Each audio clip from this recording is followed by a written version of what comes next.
Hey, Brainiacs, it's Dwight, your host, best buddy, psychotherapist, and all-around host, once again, for the show. Coming back at you with the broken brain. This is a replay of an episode from a couple years back where I interviewed Dr. Rebecca Dempster about trauma and resilience and how to measure that, increase it, and basically how to survive through some tough times. The reason I'm sharing this again is on my recent episode with Dr. Susan Trachman, we mentioned this very episode talking about resilience and how different people have different vulnerabilities or different resilience strengths, basically, against trauma. Dr. Dempster works primarily with NGOs and those that volunteer in third world nations and in some places where there's a lot of danger and just where there's a lot of sorrow as well. And so burnout, trauma, even PTSD upon occasion, obviously, and just other things that factor into that, and the importance of knowing who we are, knowing how we take trauma, and making a good team approach for how we do that. So I thought I would share that again. The other episode that you might want to check out, which is much more recent, so I'm not going to replay it yet, is Dr. Tammy Chang. If you go back in the podcast feed, you'll be able to find that one. And that was an excellent discussion about medical providers and burnout and doctors and great things too. So three wonderful doctors, one psychologist, and two MDs prompted this. So enjoy this broken brain replay now of Dr. Rebecca Dempster talking about resilience and trauma. So let's start by being traumatic. How did you get focused on trauma in your career? Was that something you always wanted to do, or did that just happen? It kind of just happened. I mean, my initial interest in psychology was in forensic psychology. And when I went to graduate school, I did a specialization in forensics, but I also had always this interest in working with really vulnerable people and in working with, in the humanitarian sector was kind of in the back of my mind. Then when I did my internship for graduate school, I had a forensic internship, but the other half had to be filled. And it was, I did it at the Center for Addiction and Mental Health in Toronto. And it was just by chance that I was assigned to do a rotation in dialectical behavior therapy. So with people with borderline personality disorder, many of whom had quite extreme trauma histories. And maybe somewhat unusually, I loved it. I just really found it incredibly satisfying and meaningful work. And so for a number of years, I worked with both forensic patients and forensic clients, and then also with the other side, doing this dialectical behavior therapy with trauma survivors. I understand that. That's a big enjoyment thing of mine. I like working with personality disorders. And I always say it's kind of one of the biases that lives within our field a lot of times. I've heard therapists when I was coming up before, I worked in mental health for a long time before I went to grad school, and I didn't know what borderline meant other than it was the thing therapists said when they didn't want to work with people. Exactly. No. And when I was told, like, this is what you're going to be doing for the other half of your time on internship, I was filled with dread because all I had heard was like, they're terrible, manipulative, it will be awful. And that wasn't my experience at all. And I really enjoyed it. And then the other part of it was that I'm Canadian, but I grew up overseas. So that was always kind of part of who I was. And I had a strong desire to work internationally again. And then I guess made the opportunity and did a 6-month consultancy with the UN Refugee Agency. And that was the start of it. That's something that's really interesting in your biography. I think a lot of people just crank through school and go, oh, well, I guess I'll just work wherever you tell me to work. And here on the show, we often talk about the different things where therapy and mental health can be helpful, should be helpful. And one thing that struck me about your experience is you kind of went out and said, oh, there's a need for this on the international scene and the humanitarian work. That, at least from my experience, is not something that someone comes along and says, hey, answer this ad in the paper and just go work in humanitarian work as a social worker or as a therapist. So you say you had to kind of look for that and make that happen. Yeah, I really started to think more and more, I'd like to try it. I'd like at least to see, even if I was going to do what some people do, which is kind of have a practice at home and then occasionally go out. And so I made a couple of forays and trying, and I don't speak French. And so, the MSF said to me, no, you have to be able to speak French. I know I don't speak French and I don't know how to ice skate. I'm going to take away my citizenship. But you like maple syrup, right? Yes, of course. Oh, okay, yeah, good. All right. Yeah. So eventually I found this opportunity and I was seconded from a Canadian NGO to the UN Refugee Agency in Kenya in the aftermath of post-election violence in Kenya. And so it was the first chance for me to see how would my skill set fit here? Does this make sense? And it was a really interesting experience. And then I haven't moved back home since then, much to my family's great disappointment. Well, that's cool. And so you encountered some trauma in that environment? For sure. Yeah. That's my just stupid question for the day. Yeah. Yeah. Yeah. Well, so with that, you're going into those basically just very war-torn, very traumatic environments where there's almost a societal trauma as well as individuals that you run into. Yeah. Yeah, there's really, I think, a collective trauma there. And one of the areas that I'm working in a lot now as well is, so you have the trauma in the environment, and people's personal and familial trauma is complicated by the fact that the entire community is going through this. So what we might have to kind of help support us get through these things has been disintegrated. But then you also have what I wasn't expecting so much and really now see is a huge issue is trauma in the people who are providing service, in the aid workers and humanitarian workers. And it's a hugely stressful occupation for people. So yeah, there's a little bit of need for mental health services there. And I want to talk about that secondary trauma kind of dynamic as well. I was going to ask you, though, did you find as you're going in as at least I'm assuming, I don't think you said where you went to school, but Western trained, in the U.S. or Canada, you can plug your school if you want, but if you don't like them, don't plug them. Okay. But it was Simon Fraser. There you go. See, I didn't realize I just inadvertently set up a pressure there. Your professor's sitting there listening. They were big fans. Exactly. Big friend of the show. When you were going into those environments, I wanted to ask about this. Did you find trouble bringing our styles of therapy into some of those? I know Andrew Solomon, who's a writer on depression, he did a big thing where he talked about some of the rural African treatments that they did with shamans and things, and they had the whole village support. And I remember he mentioned that they told him that all these relief workers come in and we don't know how to relate to them because they want to take us in rooms and talk about our feelings, and that's not what we do here. Yeah.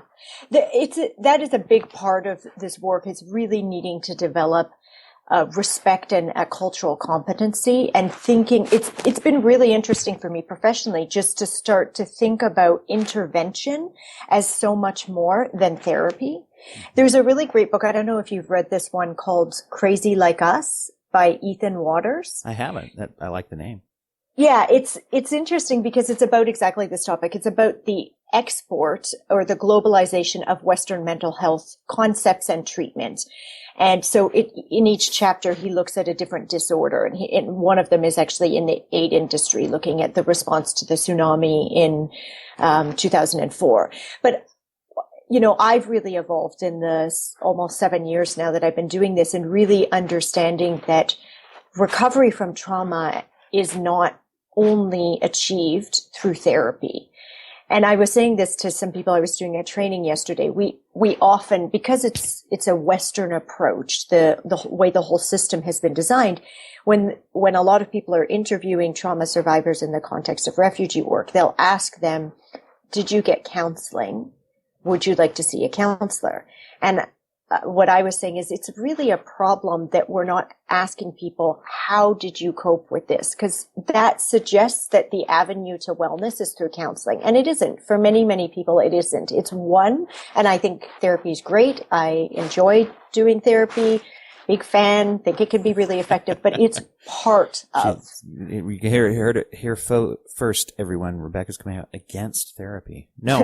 Well, although I actually, spoiler alert, I agree with what you're saying.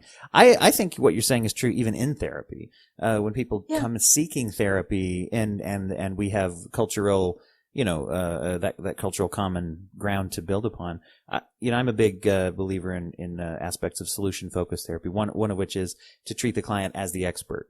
That they're the expert of their own problem, their own solutions, their own feelings and everything. And I always give them that little intro about, hey, I need you to be an expert. I only have my own expertise. I want you to have yours. I'm not the only expert in here talking about stuff.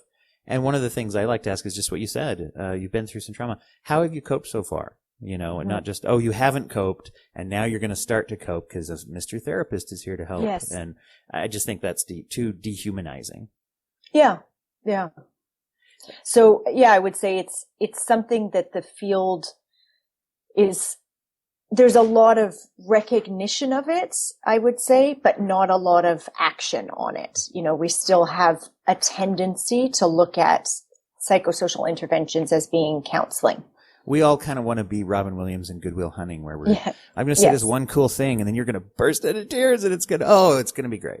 And so you talk about like kind of broadening the scope of recovery to a more, talk about what it is, more community-based, more influencing in different ways outside of just the therapy office.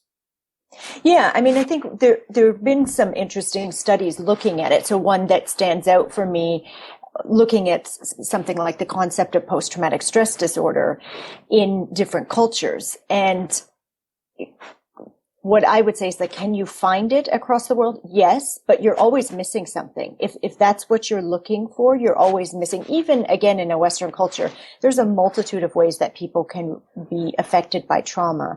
And that's one very specific way, but we know that people have problems with depression, with anxiety, all sorts of other things. And here I'm not talking about people who are resilient necessarily, but if you take that more broadly, some of the comparative studies have really shown that not only do people express their distress in very culturally specific ways, but the manner in which they choose to cope with it is culturally specific. So I think there needs to be more involvement of religious community and the support that people draw from that, from spiritual leaders, from community, looking especially where you're working with somebody whose concept of themselves is not as an individual, but part of a system, and whether that system is the family or the community, and where you have so many people affected at the same time. So there's really, I think, a lot of room for looking more creatively at these things. And I remember years ago I was sitting in a training about trauma debriefing following major events and things like that. And one of the things I thought was very interesting was the trainer, and this is the first time I had ever come across this idea that there are different responses. And that sounds stupid, but here I had been through like graduate level courses on mental health and psychology. And the first time he said, oh, they're doing studies that indicate that some people don't improve from just talking about their feelings. You can tell basically based off of if they have other aberrant, if they're refusing to talk about their feelings and they're drinking themselves to sleep every night, there's probably a problem. But if they're refusing to talk about their feelings and they're flourishing and thriving psychologically, why would we force them to talk about their feelings? They have a different coping response. Right. And I was like, oh, I mean, that seems so stupid and simple when you say it out loud and say, oh, people are different. But we don't like to look at it that way sometimes. We want everyone to fit in our box.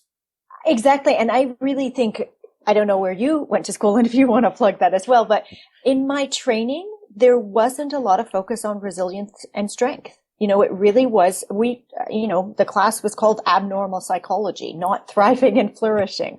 And so that idea also was new to me at some point that, some people actually are truly okay. And even I come across that.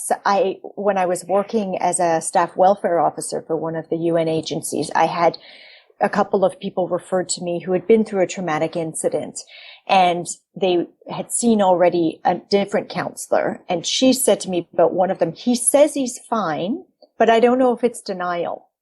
And I thought, how limiting that we can't just believe that this person is fine. And I had another, somebody I knew was taken hostage thankfully, very briefly. And when he was released, his wife was telling me, he says he's fine and no one will believe him. And it's starting to make him kind of question whether he really is okay. Maybe I shouldn't be fine. Is there something wrong with me that I don't feel traumatized? So I think it's really important. It's something I talk a lot about in training, is recognizing that there's no single way that people are affected, and that we can see resilience. We can see people recovering on their own. And we also see people who are profoundly struggling with what happened to them. So you talk a little bit, if you would, about resiliency. I think it's important to kind of define that. I think there's a lot of misconceptions around that idea of what is resiliency, what does it mean to have high resiliency, low resiliency, that type of thing. For me, the way I think about resilience is that it is an ability to cope with adversity and to either maintain your well-being in the face of adversity, or to bounce back quickly and without the need of professional intervention. So either you just kind of, you're okay. And even though things are really difficult, and even though things are really stressful, or you're maybe not okay while it's happening, but you get there on your own. Kind of like, I often talk about the difference between, we throw out PTSD all the time. And it's one of those things I hear people say, I got some PTSD, whatever. And I always say, we got to remember what the D stands for. The D is when it gets to a point of being a disorder. Everybody who goes through T for trauma has PTS. We all have post-traumatic stress or traumatic stress. And sometimes we misuse that. If we're working with someone, I work with a lot of domestic violence situations where they're not really necessarily going through post-trauma. They're in trauma. And that's going to cause those kinds of symptoms and stress in the short term. So even if someone is experiencing, I just had a horrific car accident, I just had this abuse happen, I just had this crime perpetrated against me, I'm not necessarily to the disordered stage just because a week or two later I'm having the shakes. Right. And interestingly, one study that I remember reading about resilience said that one of the things that resilient people do in the face of trauma is to see their reactions, the PTS part, as normal and temporary. So when they feel overwhelmed, sad, when they have a nightmare, their attention is off, they just look at it and say, yeah, of course. Like, that's a completely natural reaction to what I just went through, and I'll be okay. And so it is very much not that resilient people don't feel anything or it didn't bother them. And I cannot remember who said this, but it's a quote you come across a lot in the trauma research, which is, no one who goes through a traumatic experience is untouched by it. But it's varying degrees of being touched. I'm just going to put on the website and cite you. Let's see. Rebecca said that statement. Let's give it to you now. Okay. Just kind of like that Mandela quote that goes around. That's not really a Mandela quote because he used it in a speech. Anyway. Exactly. Yeah. No. And so I think for kind of what ties in with what we're talking about is sometimes there's a misconception of resilience as equaling strength or moral fortitude. I think we see that a lot in law enforcement or military. There's a strong stigma.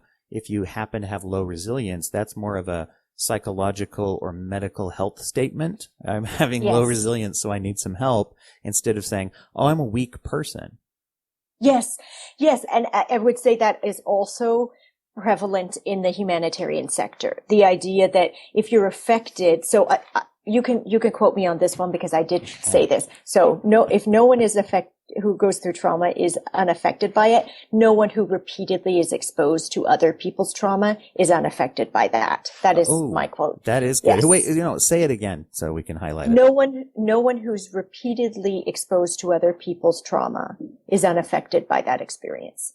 And that brings up that secondary trauma. I don't know if you like that term, but that's what they call that a lot of times in our field. Yeah. I mean, you hear vicarious trauma, secondary trauma.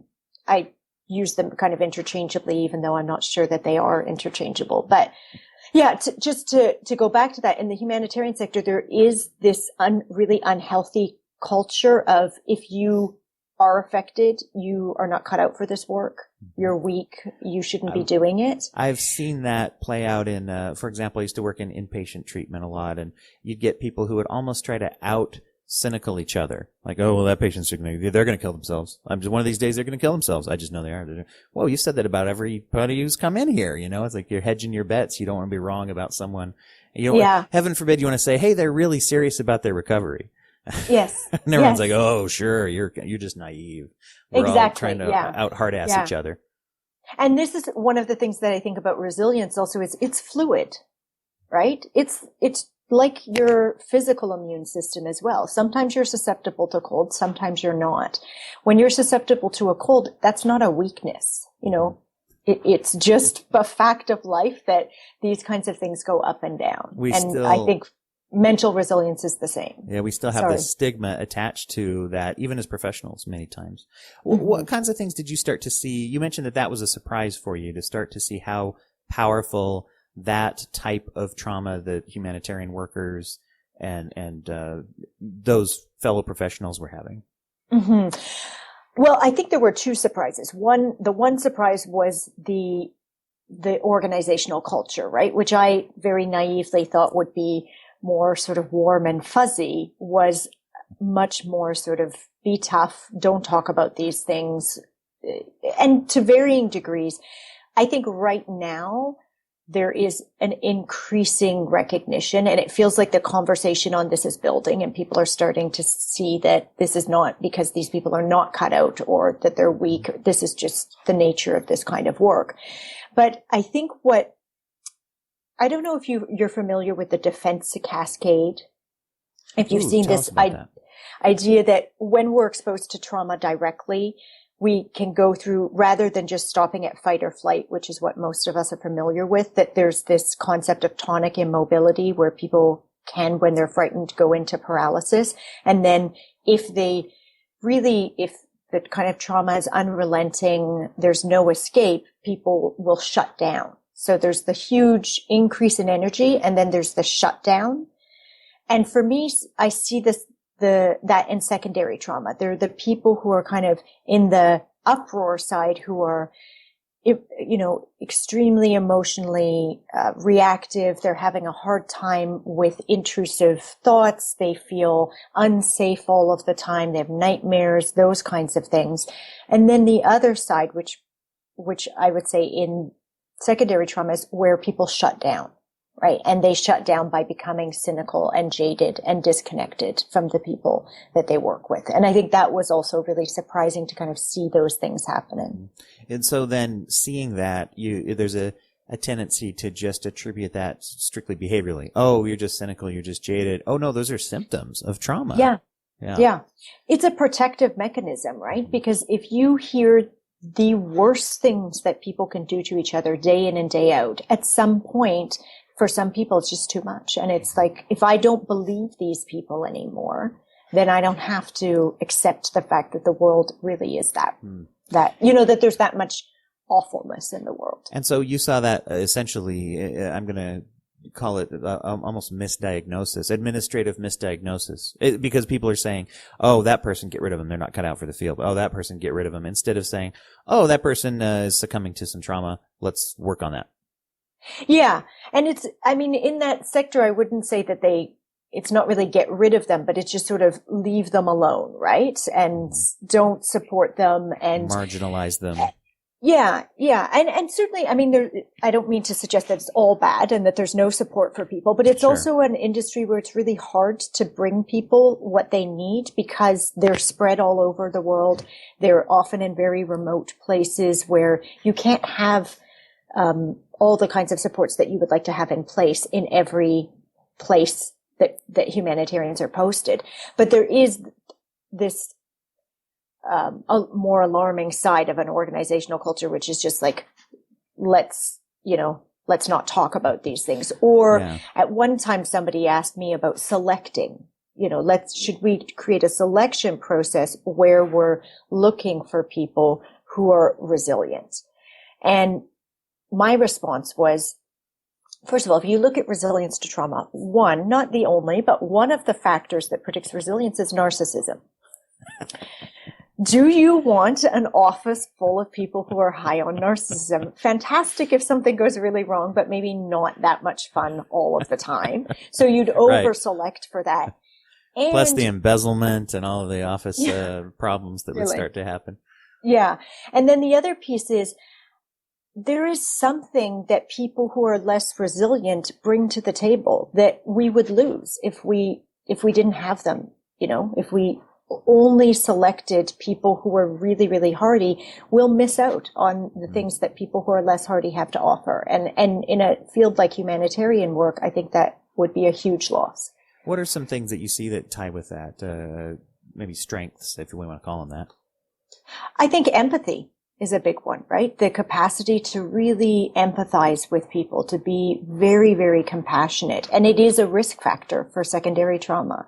The ability to really visualize, to care deeply about other people. And I don't mean to suggest that resilient people are like uncaring and cold, and that's not it at all. But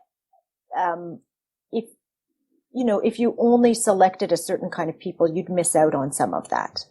Yeah, there is a difference. You need the person to say, okay, here's where we make administrative decisions, and here's where we direct this, and the other person to say, wait a minute, Yeah. and whatever. You really need both those people in humanitarian work, as well as any kind of healthcare. Really. Any kind of, Yeah.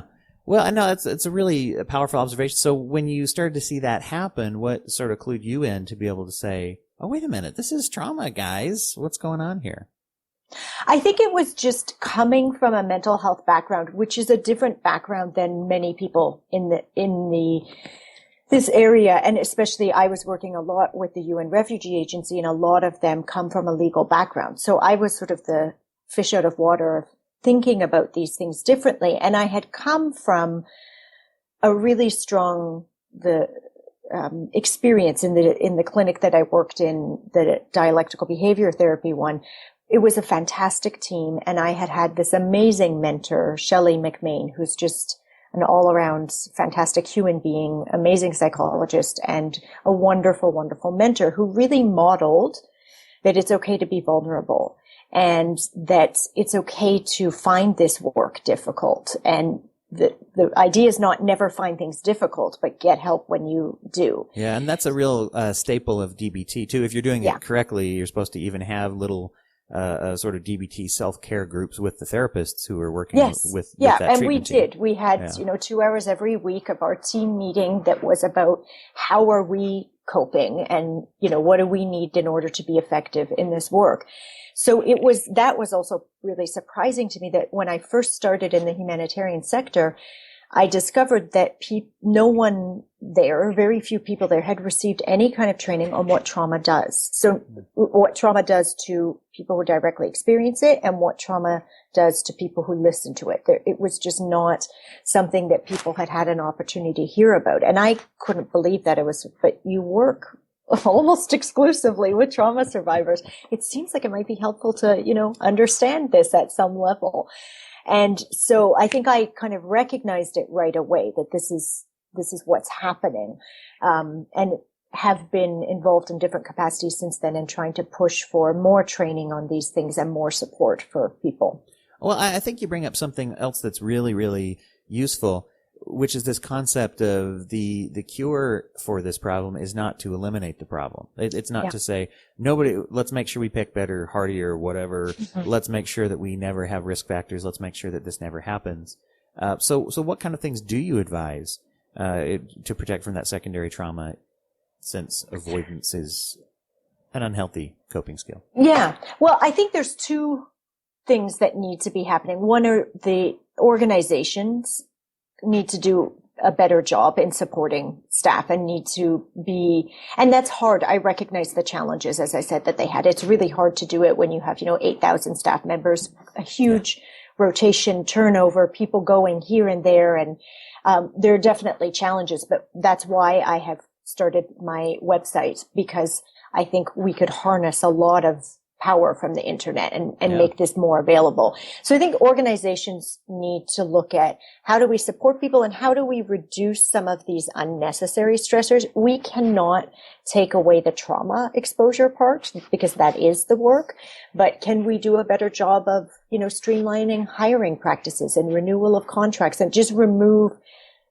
sort of bureaucratic stressors that add to the burden that people are already dealing with. It's interesting as you talk about that, when one of the studies that I think is really fascinating I came across recently was studies where they looked at stress levels amongst veterans, and they compared stress levels on the battlefield to stress level when they're dealing with red tape with the VA when they come back home and they have to go through these bureaucratic hoops to get health care, to get whatever. Yeah. And they found that in many instances, the stress they were suffering was higher in the bureaucracy at home during peacetime for them than it was being shot at.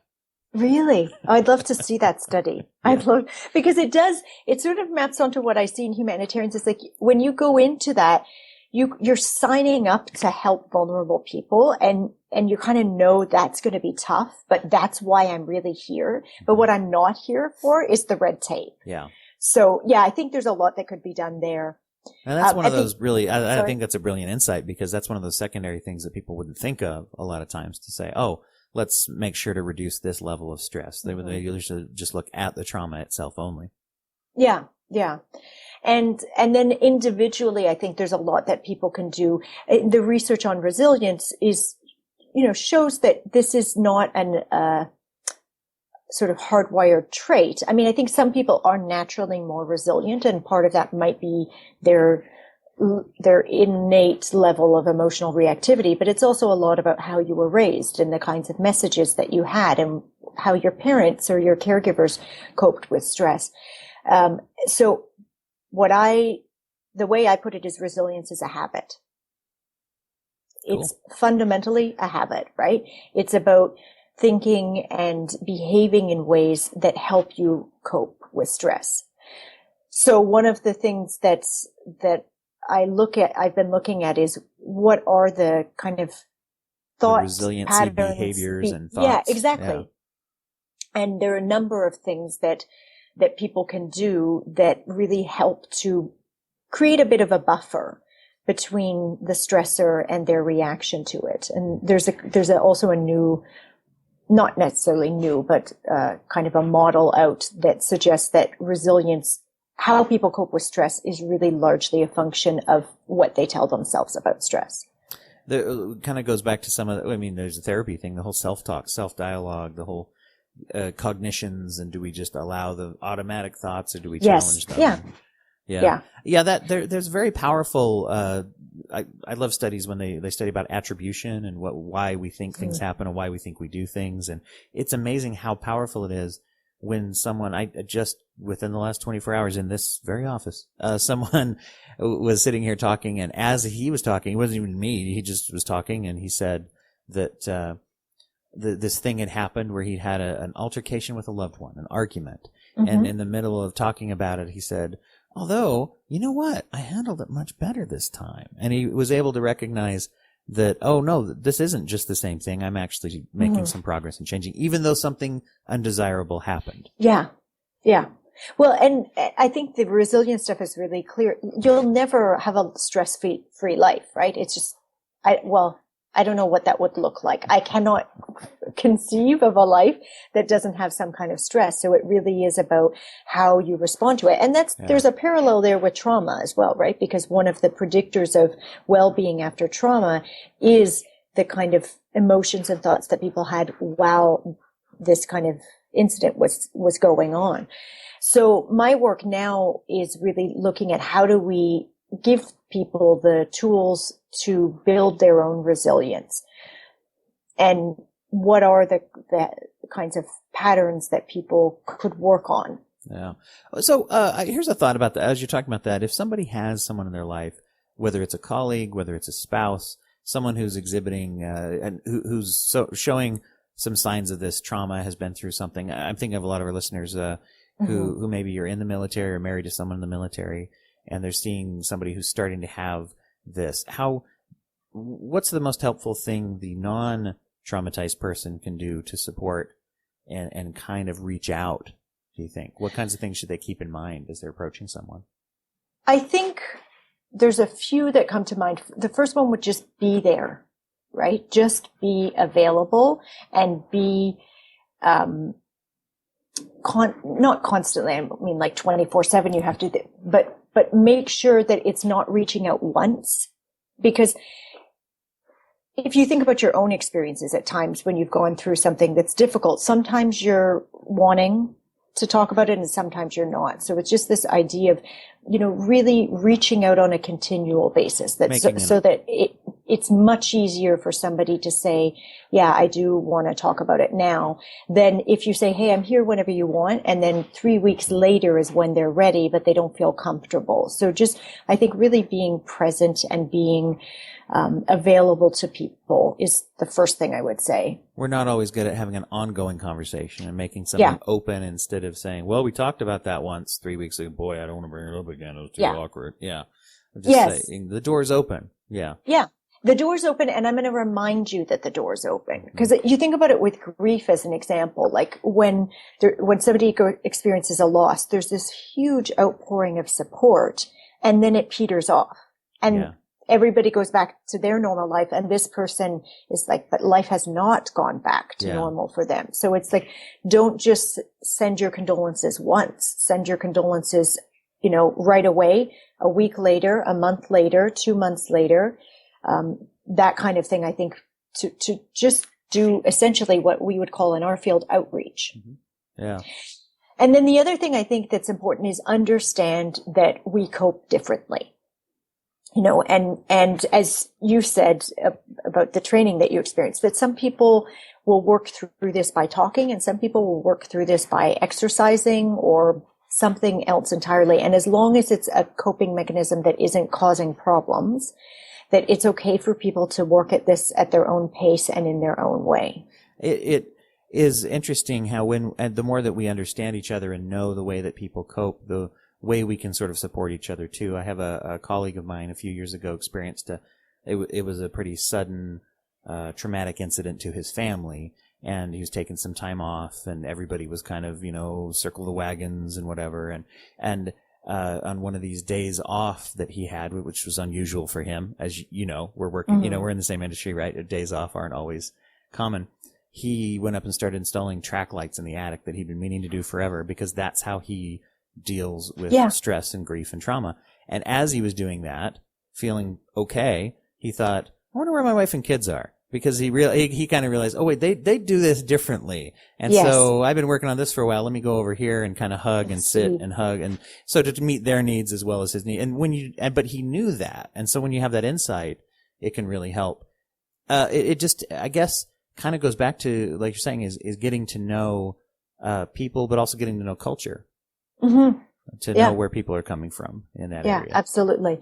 I remember that actually having that experience when I was working in Kenya, and one of the colleagues who was European, her husband passed away rather suddenly, and very, very difficult time for her. And it was really hard for the colleagues who I worked with who were Kenyan to understand what she would have wanted and needed in terms of support. That in Europe, the way of dealing with grief is a little bit different. And so it took a lot to try to convince them that she wouldn't probably want to come to a public forum to talk about that, which would be totally normative. And I would say if one of them went through, that is absolutely what needed to happen. And that a European or North American's discomfort with that would need to be put aside. Like you got to show up, because that's how this person is going to grieve.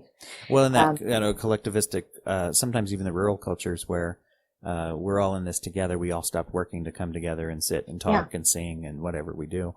But yet, try to help them. And so that's interesting that you bring that up, where in this case you're actually talking about where a professional's needs were important enough to bring up.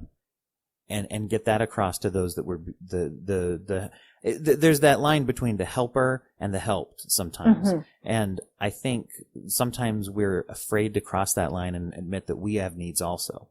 Mm-hmm. To say, oh, well, I guess I better just to explain, no, actually that's not going to be helpful for her. Let me educate you guys on her culture a little bit. Yeah. And it's that it is in the humanitarian sector also a two-way street, or a multiple way street, because you've got so many cultures interacting in the same space. Yeah. What do you think are some of the biggest obstacles to developing resiliency and overcoming the effects of trauma? One of the things I think that is an obstacle is just implementation, right? And I was thinking about this recently, listening to some aid workers who were talking about their experiences and the real struggles that they were having, and then talking about the organization didn't support us. And then they named like 3 or 4 things that activities they were suggested to do, and kind of scoffed at them. And I thought, well, it's really interesting because you didn't like the support that you got, but you did actually get something. And I remember this from doing DBT as well, that I think sometimes people's perception of what will help, when you're really suffering, when you're in immense pain, it's almost inconceivable to some people that, going for a walk could help, or that it feels like it needs, my pain is this big, so the solution has to be at least that big. And the reality is, as you know, there's no magic here. There's no strategy that I can say, well, just do this and it will make it all go away. It is, for me, it's the equivalent of taking care of your physical health. If you want to be fit and healthy, you have to eat well and exercise. And everybody understands that concept. And you don't have to like exercising, but you still have to do it. And doing a little bit that's healthy on an ongoing basis is the bigger solution, rather than I'll run 10 miles once in my life. Exactly. And so I think people often have a hard time building resilience because their idea of what that should look like is not what it really looks like. And then so when you suggest it to them, they're like, that's it? This is not helpful. Yeah. So for me, it's exactly as you said, it's time multiplied by effort equals result, right? For pretty much anything in your life, but particularly for mental health and physical health. And so one of the struggles that I see is, how do you help people to build habits, right? Resilience is a habit, and I truly believe that it's a habit that I've built. I'm not an innately resilient person, but how do you convince people, or how do you help people to just try those small things every day? And can be difficult, especially if you're instituting that on an organizational level, because you're dealing with multiple personalities, and not multiple personalities, but different people is what I mean. Yes.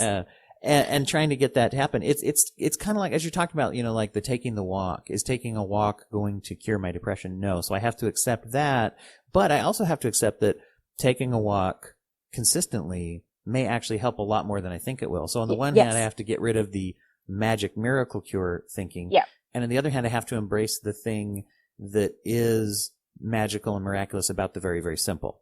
Right. Yeah. Yeah, exactly. That's a great way of putting it. It kind of goes back to what you said too about just being there for people. I think one of the things where I see people get super controlling and resentful, even when they are trying to help a loved one or a colleague through something like this, is when we try to overstep our bounds and we try to get pushy about it and push someone into, you need to go to therapy for this, or you need to do this, or you need to do that, instead of just being there. And one of the reasons I think is that we undervalue how powerful listening really is. Yeah. And just being there. It's that simple thing. It's not a magic cure, but it is that simple thing.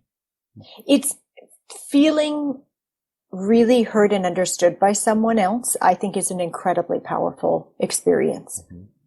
Yeah. I like to talk about it as if, when we receive that as a gift, it's like we receive this wonderful, our dream gift wrapped in gold wrapping paper. But then when we give the gift, we think to ourselves like we're saying, oh, hey, I found this tuna fish sandwich in the parking lot. Do you want it?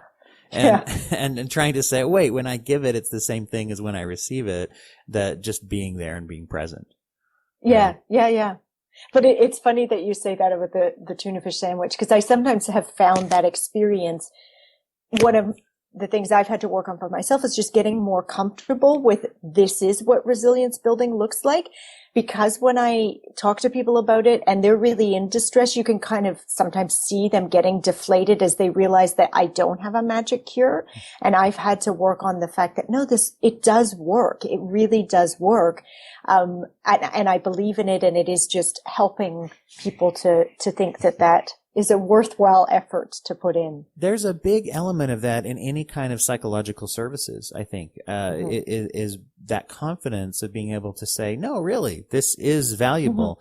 Because we run into that all the time where people say, oh, well, I'm good at talking to people. And it's like, yeah, but there's a little more that we do. Yeah. It's not just talking to people. Oh, well, okay. Well, if I put a camera in your office and watch what you did, it would look like, talking to people. So, so there's that element sometimes where we're filled with that doubt and things.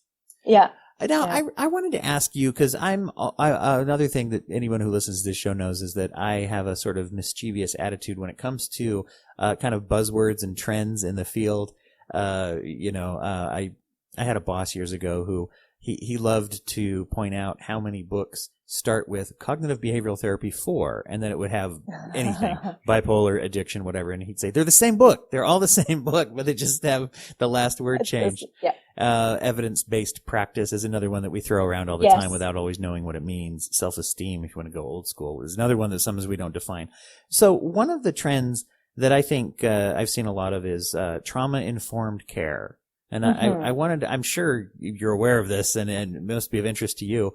What do you think of all this emphasis on trauma-informed care in mental health and addictions and things like that? I mean, overall, I think it's positive in the sense that I was saying this to you just before we started recording. I do a lot of training with people who interview asylum seekers and refugees. And I guess I could call that trauma-informed approaches to interviewing. I don't, but maybe I'll start. There's a book title in there somewhere. I'm just saying. Yes, yeah. So to me, yes, I want people to understand, people who are doing this kind of work, to really understand the impact that trauma can have on someone's ability to communicate and to recall their experiences. But I guess I would think that it's just, maybe I just want people to understand how people function, not necessarily, it's like people-informed interviewing, because it's more than simply trauma. I do think also that there has been, and this may not make me popular with my mental health colleagues, but awesome. We're in the sort of climax of trauma focus, right? It's like we went from some years ago, too bad something happened to you, suck it up, to like, you must be debilitated by this experience that happened to you. And I think we've almost pathologized people's very normal reactions. And to go back to even to your question about how, what should someone do with a loved one? One of the other things is, don't pathologize normal grieving and normal reactions. Not everybody needs to see a mental health professional. So I think sometimes I worry that we're a little bit over-focused on these things.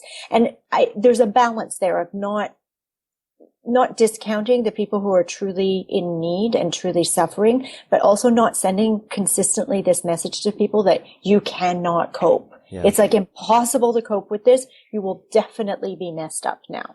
I think whenever we start pre-packaging things, and it kind of goes along with when we come up with a name for it. When we say trauma-informed care, I'm with you. One of the things that I'm hesitant about in using things like that is because you kind of lose the personalization sometimes. I mean, I see that with DBT, for example. There's manuals on DBT and books on it. And sometimes people value that over the human to human interaction that happens, which is actually why DBT works when it works, is because there's those curative factors of person to person relationship. Hey, it's funny as you say that. It just popped, this memory popped in my head of, years ago, I had a client who, was working on some stuff. She had been through some addiction treatment though. And this was years later. We were working on something different. But she was telling me that in order to get out of her residential, substance abuse facility, they wouldn't let her process past a certain step in the 12-step process. The whole group would shout her down every time she talked about, oh, here's what my experience was like. And they were like, oh no, you're full of crap. You're not being honest. You're not being honest. And, so she started listening to what they were sharing. And she said, well, I was sharing everything I could think to share, but I noticed that a lot of the women were talking about how they had to trade sex for drugs at some point in their using. I'd never done that, but I decided to just tell the same thing I told and say, oh, and I had to, have sex with somebody to get drugs once. And they were like, oh, thank goodness you're finally being honest.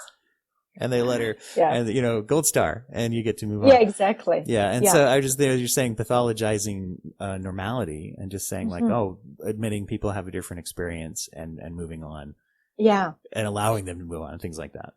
I have said this before also in training, is like there's, I don't know, 7 billion people on the planet.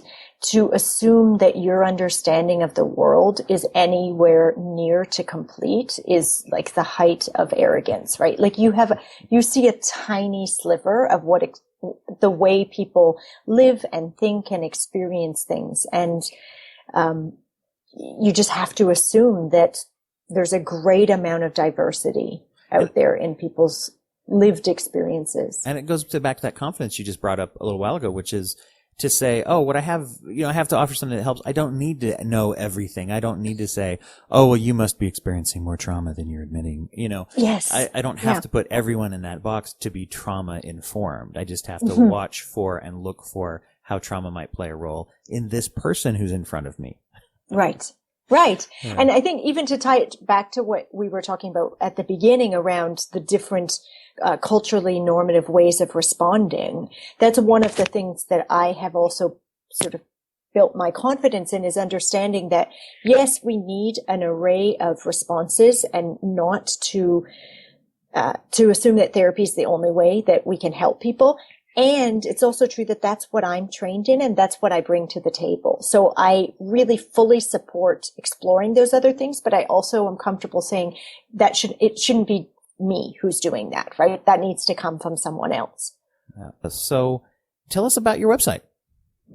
So my website is a accumulation of many years of thinking about these things, and kind of came out of working in staff welfare and recognizing that I could not be in as many places as I wanted to. And I was thinking for a while about it a few years ago, I guess, thinking, oh, I should put together a manual to help people. And then I did an online course in mindfulness, and it was like the light bulb went off. Oh yeah, that's a good way to reach a lot of people. Online put exists. Something online. There's this thing called the internet. You should look into it. I think it's catching on. Yeah, it seems to be popular. It was good you waited, though, to make sure it wasn't just a phase. Yeah. Well, it could have been a passing phase. So so then I started thinking about what could I do, and it's kind of grown a lot. My initial thought was, let me just put a resilience building course on here, or a stress management course. And as I started to think about it, I often say I'm plagued with ideas. Like the minute I think about one thing, I'm like, oh, and I could do this. And the response to it has been really positive from people in the field saying, oh, can you write something on this? And can you have something on, anger management and suicide risk in humanitarians and all of those things? So what it is, it's relatively new, but what it is a resource for people working in the humanitarian and aid sector to provide them with really practical, usable strategies to manage the stress of that work and of that lifestyle, right? Of the moving around, the working cross-culturally, the living in conflict zones. Sort of the things that are inherently traumatic might be a bit of a word, but inherently difficult about that lifestyle. Yeah. And, also for people who have families and who are moving their kids from place to place, that's down the road. I want to have some resources for children on there. How do you cope with moving every 2 years? And complete culture change and and what to do with all that money. That's the other thing, because it's, such an industry of booming money available. No. The opposite. Anyway. The great wealth that you're accumulating. How are you going to spend it? But just how do you thrive in this industry? And I believe that people can, and I've met people who are, but I've also met a lot of great people who are either suffering or who have left because they couldn't continue. It was at too high of a cost. And so, my interest is there's a growing number, I think, of people who are working at this and really recognizing that online you can do quite a bit. And giving people something that's, the other thing for me that's important is it has to be practical and implementable. Is that a word? It is now. Easy to implement. For somebody who is in a very, remote area where they don't have a lot of access, or as often happens for humanitarians, they're in a secure compound. They cannot go out, right? So there's a limit to that, right? Just even safety. Yeah. And then so your first choice of recreation your first 5 choices of recreation are probably not available to you. So what do you do? And whatever is available, you've done maybe a time or two by the time you've lived there for a little while. Yeah. Well, great. And it's a great service, and it's a great site. As I've been on it, I encourage everybody to check it out. And give us the address again. It is www.resilio.net, and that's RESILEO, which comes from the Latin for resilience.